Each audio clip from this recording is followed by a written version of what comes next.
राज को राहत मिली कि ये सब सिर्फ एक सपना था, सिर्फ एक कल्पना। राज के लिए वो राहत बस चंद लम्हों का किस्सा था। बेड से उठकर अपने कीचड़ में सने पैर देखकर वो बहुत डर गया।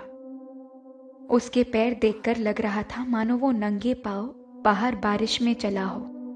राज को ये एहसास डरा रहा था कि वो कोई भयानक सपना नहीं बल्कि एक हकीकत थी। नहीं, शायद ये सपना ही था।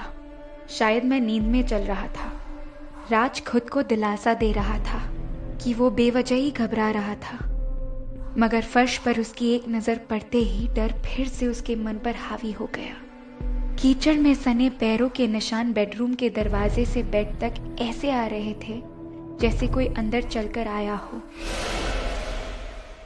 राज पसीने से तर हो रहा था और बस यही दुआ कर रहा था कि काश ये सब एक सपना हो और कोई उसे जल्दी नींद से उठाए।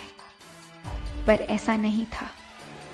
ये पता करने के लिए कि कहीं वो निशान उसके पैरों के तो नहीं, वो उनके पास गया। उसने देखा कि वो चलने के निशान किसी लड़की के हैं। ये सोचकर कि वो कीर्ति के होंगे, उसने कीर्ति को पुकारा, कीर्ति, पर कोई जवाब नहीं मिला। कीर्ति, तुम कहाँ हो? जल्दी यहाँ आओ। कीर्ति, उसने चिल्लाया। जवाब में उसे बस भयानक सन्नाटा मिला। अचानक राज ने उस जगह पर देखा जहां उसने मरे हुए आदमी को खड़ा देखा था।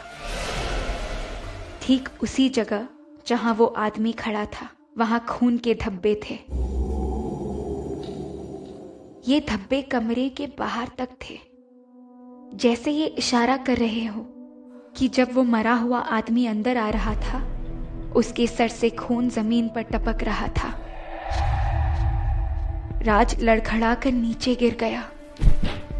उसकी सांस फूलने लगी और धीमी आवाज में उसने कहा, कीर्ति, मगर वो नहीं आई।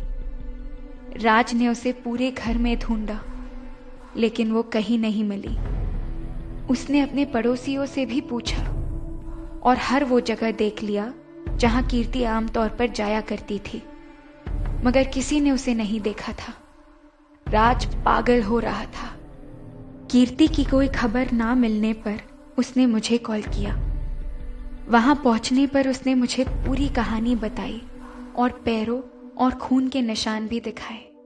हम दोनों ने बाहर जाकर गार्डन भी देखा, पर वहां ऐसा कोई गड्ढा था ही नहीं। मुझे कुछ समझ नहीं आ रहा था।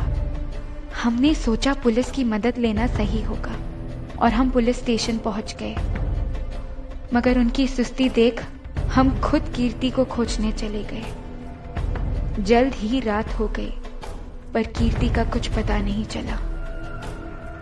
उसी रात एक पुलिस इंस्पेक्टर घर आया। हमने आसपास पूछताछ की। ऐसा मालूम पड़ रहा है कि आपकी बीवी एक हफ्ते से लापता है। सारे पड़ोसियों का कहना है कि आप एक हफ्ते से इस घर में अकेले रह रहे हैं और ये बात आपके लिए कई तकलीफें खड़ी कर रही है। आपको हमारे साथ पुलिस स्टेशन चलना होगा, इंस्पेक्टर ने कहा। हमारी किसी भी बात की परवाह ना करते हुए वो राज को अपने साथ ले गए और जेल में डाल दिया।